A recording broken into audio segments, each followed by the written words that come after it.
Visions of Pink inspiration draped over buildings in our area, honoring women of history. And these women are here today to explain what we are talking about.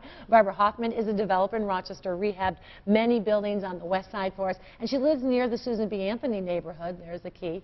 Donna Lamb is the executive director of the Schweinfurth Art Center in Auburn. Now, Auburn is where Harriet Tubman settled and worked the Underground Railroad to free slaves.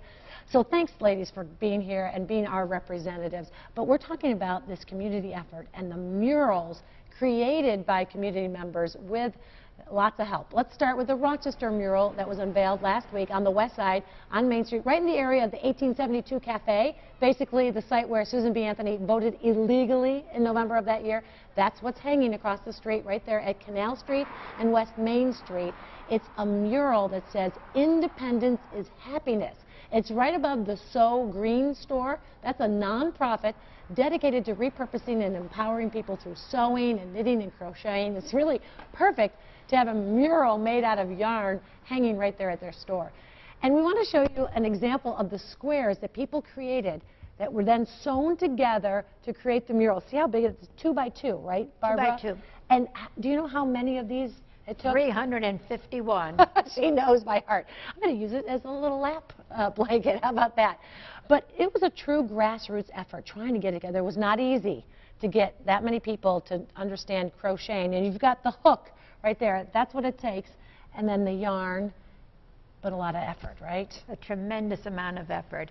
People that had never crocheted together or had ever even held a hook were willing to start and willing to do this.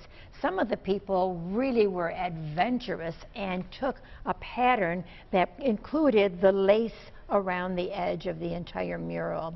And people really made friends together. They really enjoyed it.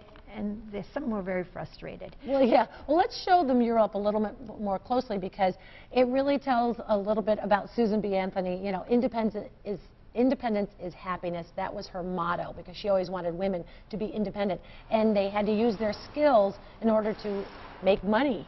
That's and correct. Maybe knitting and crocheting would have been, at her time, something that they could have done for it. Well, it was a way of life. I mean, we certainly did not have all of your big box stores where clothing is rather inexpensive, so it kind of becomes a throwaway situation.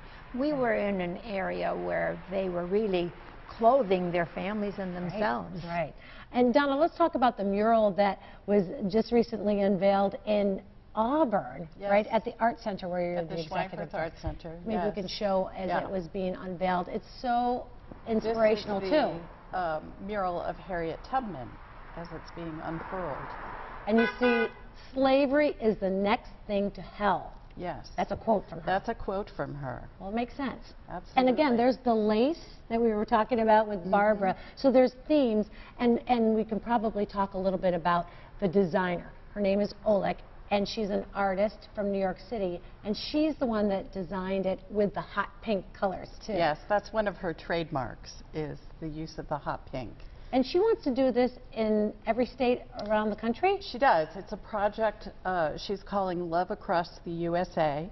Her goal is to create one of these banners honoring an important woman in every state. I think that's great. And, you know, she came to Auburn, she came to Rochester to help get it going. She guided people. She must love crocheting herself. Oh, she crochets everything. She crochets cars. She crochets buildings. She crochets chairs.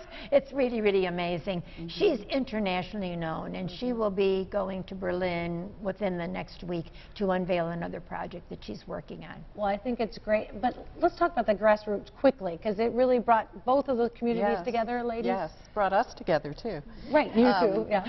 We put out a call for volunteers to help crochet, and we had over 200 people respond. Wow. In the end, we had over 150 people who crocheted squares.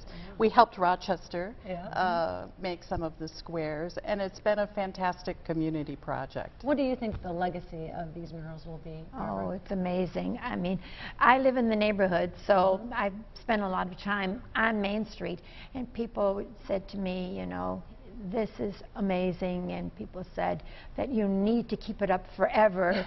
People have said to me, you need to put plastic over it. Right. People said, you know, thank you, God bless you. It is beautiful. You brought so much beauty to the neighborhood. It's really amazing, because I live there and have lived there and been in the neighborhood since 1980. I know the Auburn mural is they're going to try to keep it up all summer. It's unclear exactly how long it will stay up in Rochester, but there are the addresses: 348 West Main Street for Rochester, 205 Genesee Street at the Schweinfurth Art Center. Thank you, ladies, for telling us about this. Thank you. And giving me this nice little lap blanket. But we